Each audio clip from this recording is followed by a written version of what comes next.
وعلیکم ورحمۃ اللہ۔ الحکمہ انٹرنیشنل کے زیر اہتمام پیغام حکمت بنام رمضان، اور میں ہوں آپ کا میزبان محمد اجاز العاصم۔ تو ناظرین، آج ہم بات کریں گے رمضان المبارک کے ایک اہم پہلو پر۔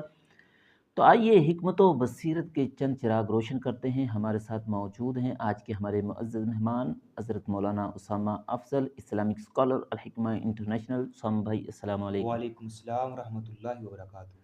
اسامہ بھائی، آج کا سوال یہ ہے، کیا رمضان المبارک میں صدقہ و خیرات محض مالی عبادت ہے یا یہ اخلاقی اور روحانی اصلاح کا بھی ذریعہ ہے؟ اگر ہاں تو کیسے؟ بسم اللہ الرحمن الرحیم۔ سب سے پہلے اجاز بھائی، اگر بات کی جائے صدقے کے روحانی اور اس اخلاقی تربیت کے حوالے سے، تو اللہ سبحانہ و تعالیٰ نے اپنے قرآن مجید میں ارشاد فرمایا، خذ من اموالہم صدقۃ تطہرہم وتزکیہم بہا وصلی علیہم ان صلاتک سکن لہم۔ اے محبوب، ان سے صدقے کے مال لو اور ان کو پاک کر دو اور ان کا تزکیہ کر دو اس کے ساتھ، یعنی صدقے کے ساتھ، وصلی علیہم، اور ان کے لیے دعائے خیر کرو، آپ کی دعا ان کے لیے باعث سکون ہے۔ یہ آیت واضح کرتی ہے کہ صدقہ محض لین دین کا نام نہیں بلکہ روحانی تطہیر اور اخلاقی بلندی کا ذریعہ ہے۔ اور حضرت عبداللہ بن عباس رضی اللہ تعالی عنہما کا قول ہے، فرماتے ہیں، الصدقۃ باب من ابواب الجنہ وہی افضل الاعمال بعد الصلاۃ، یعنی صدقہ جو ہے وہ جنت کے دروازوں میں سے ایک دروازہ ہے، اور نماز کے بعد اگر سب سے افضل عمل ہے وہ صدقہ ہے۔ واہ، یعنی کس قدر اس کی جو ہے وہ شان اور عظمت ہے۔ اگر بات کی جائے کہ اخلاقی تربیت کیسے کرتا ہے، تو صدقہ دینے والا خود غرضی سے احسار کی طرف آتا ہے، بخل سے نکل کر سخاوت کی طرف آتا ہے، مال کی محبت سے نکل کر اللہ تعالیٰ کی محبت کی طرف آتا ہے۔ بات کی جائے روحانی اصلاح کی، دل کو نرم کرتا ہے، نفس کی اصلاح کرتا ہے، انسان کو غرور، تکبر اور دنیا پرستی سے نجات دلاتا ہے۔ بات کی جائے سماجی ہم آہنگی کی، تو محروم طبقے کے ساتھ جو ہے وہ اخوت اور محبت اور بھائی چارہ کا رشتہ جو ہے وہ قائم ہوتا ہے، اور ایک اچھی سوسائٹی، آئیڈیل سوسائٹی جو ہے وہ جنم لیتی ہے۔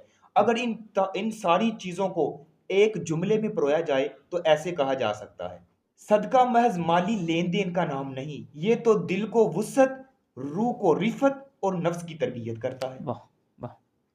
ناظرین اکرام، صدقہ صرف مال دینے کا نام نہیں بلکہ یہ وہ روحانی سفر ہے جو انسان کے دل کو بڑا کرتا ہے، اس کو روح کو پاک کرتا ہے اور اس کے اخلاق کو سنوارتا ہے۔ تو آئیے حکمت کی روشنی میں ہم بڑھتے ہیں اپنے دوسرے سوال کی طرف۔ اسامہ بھائی بتائیں کہ صدقہ و خیرات کے فوائد کیا ہیں؟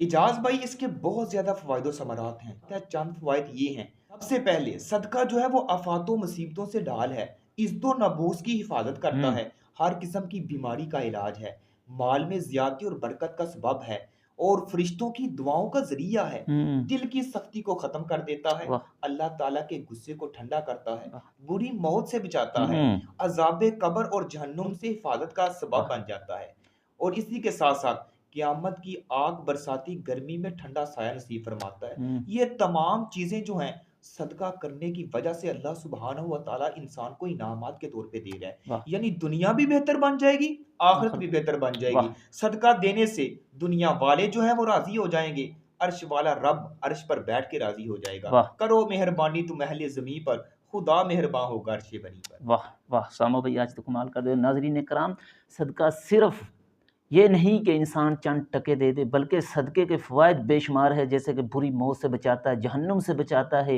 اور اس کے دیگر جو ہمارے معزز مہمان نے فوائد بیان کیے۔ آج کی محفل کا ہم یہاں اختتام کرتے ہیں، لیکن پیغام حکمت کا سلسلہ جاری و ساری رہے گا۔ اگلی نشست تک اپنا خیال رکھیے اور اس حکمت کے پیغام کو اپنی زندگی کا حصہ بنائیے۔